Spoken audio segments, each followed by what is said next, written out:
பண்றதுன்னு தெரியாம சிறுநீர் தேர் கொட்ட மாதிரி அதிமுக கூட கூட்டணி வைக்கலாமா?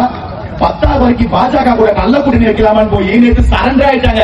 ஐயா, எங்களால இதுக்கப்புறம் தமிழகத்தில் ஆட்சிக்கு வர முடியாது, அங்க உண்மையான தலைவர் வந்துட்டான், அதனால நீங்க எங்களுக்கு இடம் கொடுத்தீங்கன்னா டெல்லியிலேயே உங்க பக்கத்துல ஒட்டிக்கிறோன்னு ஓடி போய் டீலிமிடேஷன் பில்ல கொடுத்தவங்களே அணைச்சிட்டு அவங்க காலை பூச்சி நிக்கிறீங்கல்ல, இன்னைக்கு சொல்ற எழுதி வச்சுக்கோ, நீ தேவை கிடையாது. தமிழக வெற்றி கழகமும் எங்க தளபதி இருக்கிற வரைக்கும் அந்த டீலிமிடேஷன் பில்லு மட்டும் கிடையாது, அந்த தாமரை தமிழ்நாட்டுக்குள்ள காலை வைக்கவே முடியாது.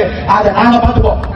தொட்ட இடத்துல ஊழல், பள்ளிக்கூடத்துல குழந்தைய சேர்க்கிறது வந்து பள்ளிக்கூடத்துக்கு பர்மிஷன் கொடுக்கிற வரைக்கும், டிரான்ஸ்பார்மர்ல இருந்து மின்கடத்தி பொறுத்துற வரைக்கும், பஸ்ல இருந்து ரோடு போற வரைக்கும் எல்லாத்தையும் ஊழல் பண்ணி தொட்டதெல்லாம் ஊழல் பண்ணி வச்ச திமுக திருட்டு கும்பலை விரட்டி 65 நாள்ல நம்ம அண்ணன் பண்ண சாதனைக்கு 4 நாள் எடுத்துக்கிட்டு சொல்லவா?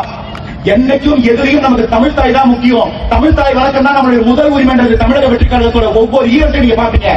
ஆனா ஒன்றிய அரசு ஒரு திட்டம் போடுது, ஒவ்வொரு ஈவெண்ட்லயும் முதல்ல வந்து நாட்டு பண்ணி செய்யணும், தேசிய பாடலை செய்யணும், அதுக்கப்புறம் தமிழ் தாய் வாழ்க்கை கொண்டு வரணும்னு அதுக்கு கை கட்டி வாய் பொத்தி திமுக உடன்பட்டுச்சு.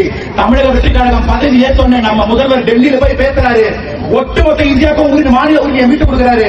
முதல்ல நீங்க உங்க மாநிலத்தோட பாட்டை போடுங்க, அதுக்கப்புறமா நீங்க தேசிய பாடலும் தேசிய பண்ணி இசைச்சா போதுங்க. அந்த ஆர்டரை ஒன்றிய அரசு கிட்ட இருந்தே வாங்கினவர் எங்க தலைவர்.